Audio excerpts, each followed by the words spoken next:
이 본문 말씀을 가지고 은퇴, 새로운 출발이란 제목으로 잠시 은혜를 나누고자 합니다. 한번 제목을 따라해 주시겠습니다. 은퇴, 새로운 출발. 시작.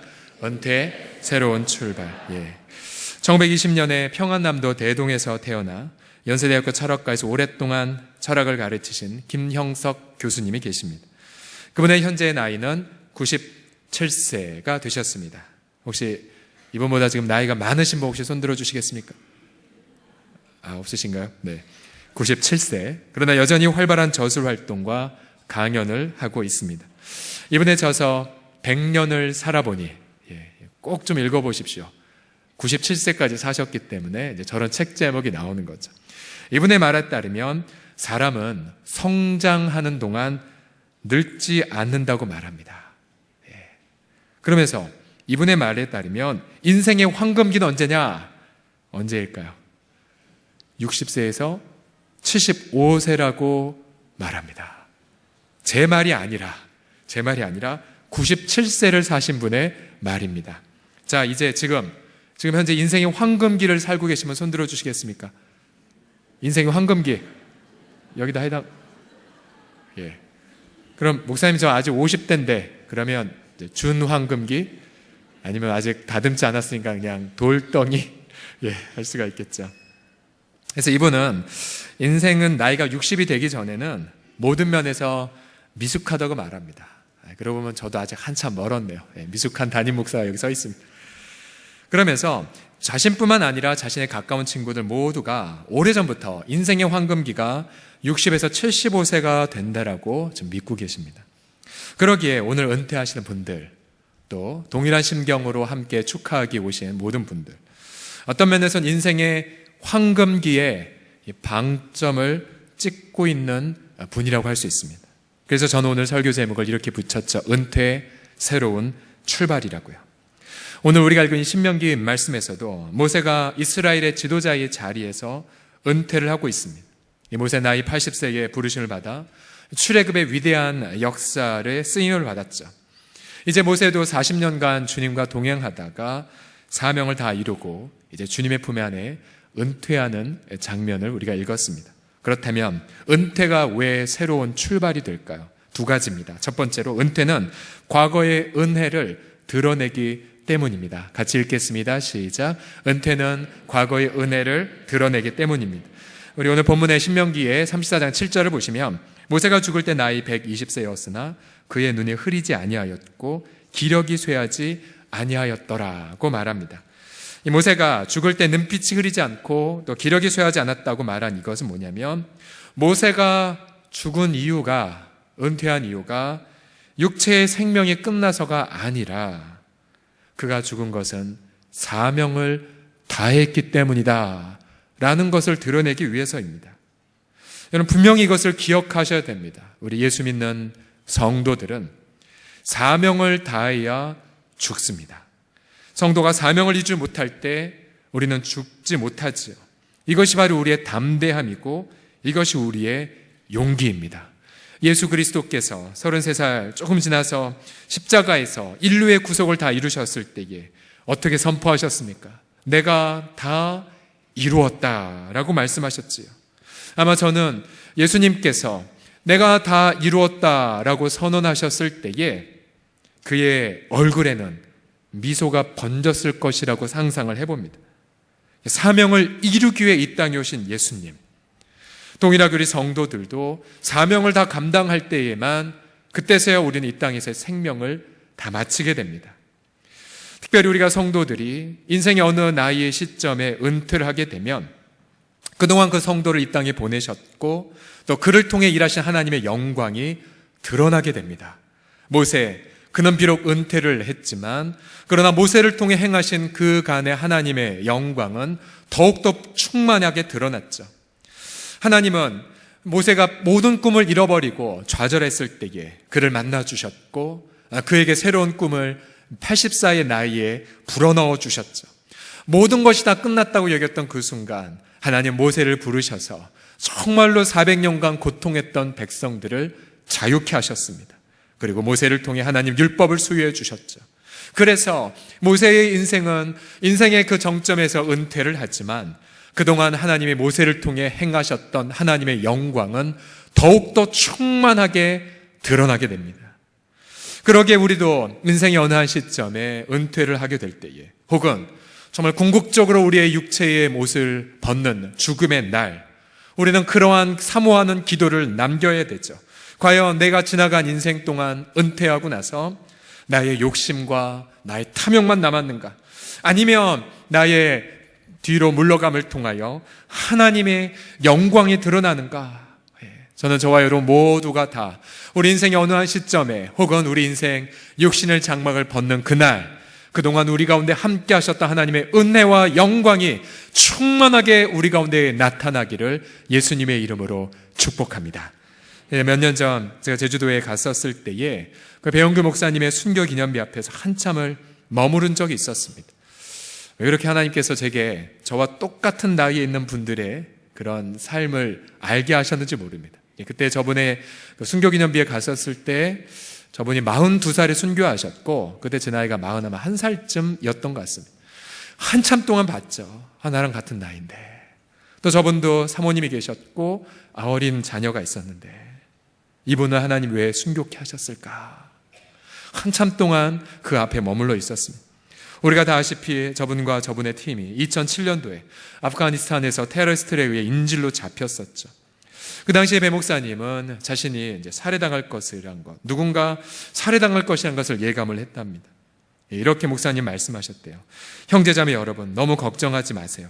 지금 온 세계 성도들이 우리를 위해 기도하고 있을 것입니다. 저들은 자기들의 동료들과 인질 교환을 하기 위해 우리를 납치했기 때문에 우리를 절대로 그냥 죽이지는 않을 것입니다. 그러나 협상을 유리하게 이끌기 위해 한두 사람을 죽일지 모르겠습니다. 그러면 그때는 제가 제일 먼저 나가겠습니다 라고 말했대요. 그러나 그때에 저 목사님보다 나이가 한참 많으신 전도사님이 이렇게 목사님께 말했대요. 목사님, 전 살 만큼 살았습니다. 제가 먼저 천국에 가겠습니다. 전사님이 얘기했대요. 그때에 이 배영규 목사님의 너무나 멋진 말이 나오죠. 어디 전도사가 목사 앞을 가려고 합니까? 제가 가겠습니다. 그리고는 목사님은 순교를 하셨죠. 우리 모두는 언젠간 죽지만, 그러나 아무도 죽을 수 없는 죽음을 목사님은 하나님 앞에서 죽으셨어요.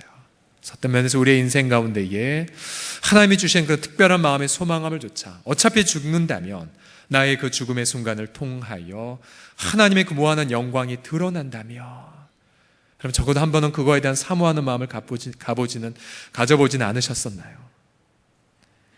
만약 우리의 죽음이, 혹은 우리의 물러남이 정말 예수 그리스도의 죽음과 부활을 드러낸다면 그거보다 더 큰 영광이 어디 있겠습니까? 우리 모든 인생은 저마다 각자 예수님의 십자가와 부활을 증거할 분량이 있습니다. 우리가 그 분량을 다 이룬다면 우리는 하나님 앞에 모든 영광을 올려 보내드리고 아름다운 은퇴와 퇴장을 할 수가 있죠. 과연 저와 여러분 앞에 주님의 십자가와 부활을 증거할 분량이 얼만큼 남아 계십니까? 그 분량을 다 이루시고 내 한 번밖에 없는 인생을 통해 하나님의 무한한 영광을 가득히 성취하시기를 주님의 이름으로 축복합니다. 마지막으로 은퇴가 새로운 출발인 이유가 뭐냐면, 은퇴는 미래의 은혜도 드러내기 때문이에요. 같이 읽어볼까요? 시작. 은퇴는 미래의 은혜를 드러내기 때문입니다. 자, 모세가 은퇴하지만 그러나 그 앞에 누가 서 있었습니까? 바로 여호수아가 서 있었습니다. 여호수아가 성령 충만한 가운데에 모세의 은퇴를 바라보았죠. 우리 9절 말씀을 다 같이 읽어보겠습니다. 시작. 모세가 눈의 아들 여호수아에게 안수하였으므로 그에게 지혜의 영이 충만하니 이스라엘 자손이 여호와께서 모세에게 명령하신 대로 여호수아의 말을 순종하였더라. 아멘. 자, 보세요. 모세가 떠나갔지만 그러나 다음 세대, 즉 모세의 다음 세대는 든든하게 세워져 있었습니다. 또 모세의 시대 때에는 약속의 땅을 건너가지 못했지만 그러나 모세의 다음 세대, 여호수아와 그 다음 세대는 약속의 땅을 건너갔죠. 또 모세는 하나님이 주신 그 약속의 땅을 정복하지 못했지만 그러나 여호수아와 그 다음 세대는 약속의 땅을 건너 들어가 조상적부터 받았던 그 약속의 말씀을 아름답게 성취했습니다. 할렐루야. 그러하기에 모세, 그는 은퇴하면서 그만 홀로 끝난 것이 아니라 그 당시에 이스라엘 역사가 절정을 친 것이 아니라 모세가 은퇴함으로 그 다음에 영광의 세대가 아름답게 준비되었다라고 하는 사실이죠. 오늘 시편 71편 18절 말씀을 보십시오. 하나님이여, 내가 늙어 백발이 될 때에도 나를 버리지 마시고. 근데 왜 버리지 말아달라면 이렇게 기도하죠. 하나님, 제가 주님의 그 힘을 후대에 전하기까지, 또 주의 능력을 장래의 모든 사람에게 전하기까지 나를 버리지 말아달라고 기도하고 있습니다. 이 시편 저자도 아마 인생의 어느 한 시점에 은퇴를 앞두고 있었겠죠. 그러나 어쩌면 이 시편 저자의 그 당시 때에 자신을 대신할 다음 세대가 준비되지 않았을지도 모릅니다. 또 자신의 신앙이 자신의 육신의 자녀들에게 제대로 계승되지 않았을런지도 모르죠. 또 자신의 세대는 하나님을 잘 섬기지만 이분의 다음 세대는 하나님을 섬기지 않은 채 우상에게 매여 세상 속에서 방황하고 있었을지도 모릅니다. 그러기에 시편 저자는 하나님 앞에 간절히 기도하자. 하나님, 제가 늙어 백발이 될 때에도 나의 다음 세대가, 우리 공동체의 다음 세대가 정말로 그 주님의 영광, 주님의 은혜에 붙들릴 때까지 저를 사용해달라고. 이 말은 우리도요, 우리의 다음 세대가 우리와 보다 영광스럽게 세우지 않는다면 우린 결코 은퇴할 수가 없습니다. 과연 저와 여러분의 다음 세대는 얼마나 건강하게 세워져 있습니까? 혹시 오늘 은퇴를 축하하기 위하여 여러 곳에서 우리 자녀들 오셨겠지만, 만약 정말 우리 자녀분들이 믿음이 은퇴하시는 부모님들의 믿음을 물려받지 않았다면 우리 부모님은 은퇴한 게 아닙니다. 또 우리 자녀들의 그 기도의 깊이가 부모들의 기도의 깊이보다 더 능가하지 못했다면 아직 부모님의 사명은 이룰 수가 없죠. 하지만 오늘 은퇴를 함께 기쁨으로 감당하지만, 그러나 여전히 부모님의 마음의 중심 속에는 하나님, 저 사명 아직 안 끝났어요. 하나님, 저는 은퇴하더라도 저의 자녀들이, 우리 손주 세대들이 여호수아 그 세대처럼 되게 하여 달라라고 아마 한 맺힌 눈물을 고백할런지 누가 알겠습니까? 그러기에 우리 이 자리에 계신 모든 분들, 이 시편의 기도를 끊임없이 들으셔야 됩니다. 우리의 다음 세대가 건강히 세워질 때까지 하나님, 우리를 버리지 마라 주시옵소서. 하나님, 우리의 다음 세대가 우리보다 더 큰 믿음이 세워질 때까지 우리와 함께하여 주시옵소서. 히말라야의 슈바이처라고 하는 강원이 최화선 선교사님이 계십니다. 이분은 지난 30년 동안 방글라데시를 비롯해서 네팔과 같은 오지에서 가난하고 병든 자들을 돌보시는 분입니다. 제가 최근까지 확인한 거로는 80세가 넘으셨죠. 80세가.